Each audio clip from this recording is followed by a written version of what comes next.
Hello everybody, welcome to my channel SA learning school, যেখানে আপনি শিখবেন স্পোকেন ইংলিশ সহজ সরল বাংলা ভাষায়। আজকের এই ভিডিওটিতে আমি আপনাদেরকে শেখাবো প্রেপোজিশন অফ এর বিভিন্ন ব্যবহার কিভাবে করবেন। ইউজ ওয়ান, কোনো সম্বন্ধ, সম্পর্ক অথবা অধিকার বোঝাতে অফ ইউজ করা হয়ে থাকে। ভিউয়ার্স, মনে রাখবেন, যার সাথে সম্বন্ধ, সম্পর্ক অথবা অধিকার বোঝাবে তার আগে প্রেপোজিশন অফ ইউজ করতে হবে অথবা বসবে। যেমন, সে আমার একজন ভালো বন্ধু। হি is a good friend of mine. Viewers, এখানে কিন্তু আমার সাথে সেই বন্ধুটির অথবা তার একটি সম্বন্ধ বা সম্পর্ক বিষয়ে বলা হয়েছে, সেই কারণে আমার অথবা মাইন এর আগে প্রেপোজিশন অফ বসেছে। রাম রাজা দশরথের পুত্র ছিল। Ram was the son of king Dasharatha. এখানে কিন্তু রামের সম্পর্ক রাজা দশরথের সাথে বোঝানো হয়েছে, সেই কারণে কিং দশরথ এর আগে অফ বসেছে। স্বাধীনতা মানুষের অধিকার। Freedom is the right of man. এই সেন্টেন্সটির মধ্যে কিন্তু অধিকার বিষয়ে বলা হয়েছে। এই বাড়িটি মিস্টার দাসের। It is the house of mister Das. এই সেন্টেন্সটির মধ্যেও কিন্তু অধিকার বোঝানো হয়েছে যে এই বাড়িটি মিস্টার দাসের। ইউজ টু, কোনো একক অথবা পরিমাণ বোঝাতে কোনো উপাদানের অথবা কোনো বিষয়ের আগে অফ বসে। যেমন, আমাকে এক গ্লাস জল দাও। Give me a glass of water. এখানে যেহেতু মূল উপাদানটি হলো জল বা ওয়াটার, সেই কারণে এর আগে অফ বসেছে। তাকে 2 কেজি চাল দাও। Give him 2 KGs of rice. 3 piece অথবা 3টে আলু নিন। Take 3 pieces of potatoes. অনেক মানুষ বাংলা বোঝেন। A good number of people understand Bengali.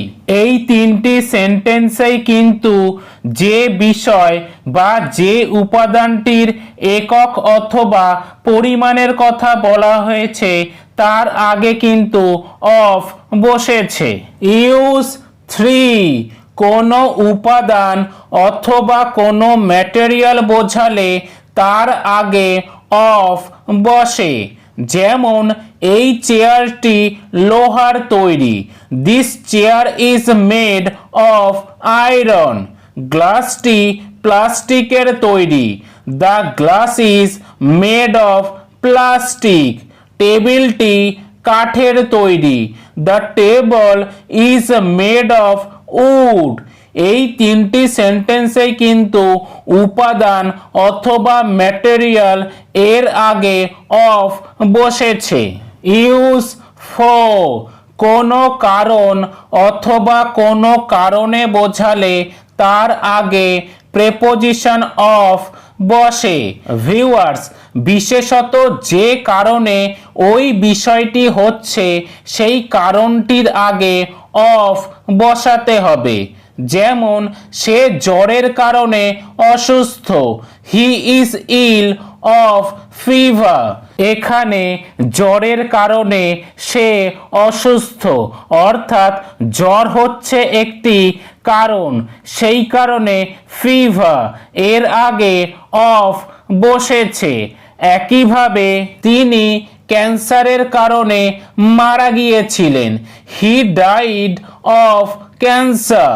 সে তার সাফল্য অথবা সফলতার কারণে গর্বিত। He is proud of his success. এখানে তার সাফল্য অথবা সফলতার কারণে বোঝানো হয়েছে, সেই কারণে হিজ সাকসেস এর আগে অফ বসেছে। ইউজ 5 কারো সম্পর্কে অথবা কারো বিষয়ে অথবা কোনো কিছুর বিষয়ে কিছু বলা হলে যার সম্পর্কে অথবা যার বিষয়ে বলা হবে তার আগে অফ বসবে। ভিউয়ার্স, এই প্রসঙ্গে আপনাদের জানিয়ে রাখি যে এই ধরনের সেন্টেন্সে আপনারা প্রেপোজিশন অফ এর পরিবর্তে প্রেপোজিশন অ্যাবাউটও ইউজ করতে পারেন। যেমন আমি তার বিষয়ে অথবা সম্পর্কে কিছু জানি না। I know nothing of him. এখানে তার সম্পর্কে অথবা তার বিষয়ে বোঝানো হয়েছে, সেই কারণে হিম এর আগে অফ বসেছে। একইভাবে সে আমাকে তার বিষয়ে বা সম্পর্কে সব কিছু বলেছিল। He told me everything of him. তাদের বিষয়ে অথবা সম্পর্কে খারাপ কিছু বলো না। Don't say anything bad of them. বাড়িটির দরজা ভাঙা আছে। The door of the house is broken. এখানে কিন্তু বাড়িটির দরজার কথা বলা হয়েছে, সেই কারণে বাড়িটি অথবা দ্য হাউস এর আগে অফ বসেছে। ইউজ 6 কারো কোনো গুণ বা কোয়ালিটি বা কোনো ভালো কিছু সম্পর্কে বলা হলে সেই গুণ বা কোয়ালিটি অথবা ভালো কিছু এর আগে অফ বসাতে হবে। যেমন সে একজন দৃঢ় অথবা প্রবল ইচ্ছার মানুষ। He is a man of strong will. তিনি এক কথার মানুষ। He is a man of one word. তার ইংরেজিতে কথা বলার ধরন খুবই ভালো। His style of speaking English is very good. Viewers, এই তিনটি সেন্টেন্সেই কিন্তু গুণ অথবা যে কোয়ালিটির কথা বোঝানো হয়েছে বা বলা হয়েছে তার আগেই কিন্তু অফ বসেছে। ইউজ 7 কারো কোনো অবস্থা অথবা পরিস্থিতি বোঝাতে সেই অবস্থা অথবা পরিস্থিতির আগে অফ বসবে। যেমন সে একটি দরিদ্র পরিবারের সন্তান। He is the son of a poor family. Viewers, এখানে আ পুয়ার ফ্যামিলি একটি অথবা তার পারিবারিক অবস্থা বা পরিস্থিতিকে বুঝিয়েছে, সেই কারণে আ পুয়ার ফ্যামিলি এর আগে অফ বসেছে। একইভাবে তিনি একজন ধনী পরিবারের সন্তান ছিলেন। He was the son of a rich family. এখানে কিন্তু ধনী পরিবার বা রিচ ফ্যামিলি একটি অবস্থা বা পরিস্থিতি বোঝানো হয়েছে, সেই কারণেই আ রিচ ফ্যামিলি এর আগে অফ বসেছে।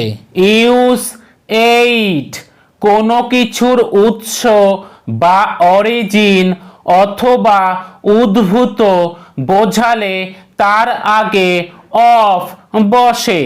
যেমন তিনি একজন ভারতীয় বংশোদ্ভূত মানুষ। He is a man of Indian origin. এখানে ভারতীয় বংশোদ্ভূত একটি উৎস বা অরিজিন বোঝানো হয়েছে, সেই কারণে ইন্ডিয়ান অরিজিন এর আগে প্রেপোজিশন অফ বসেছে।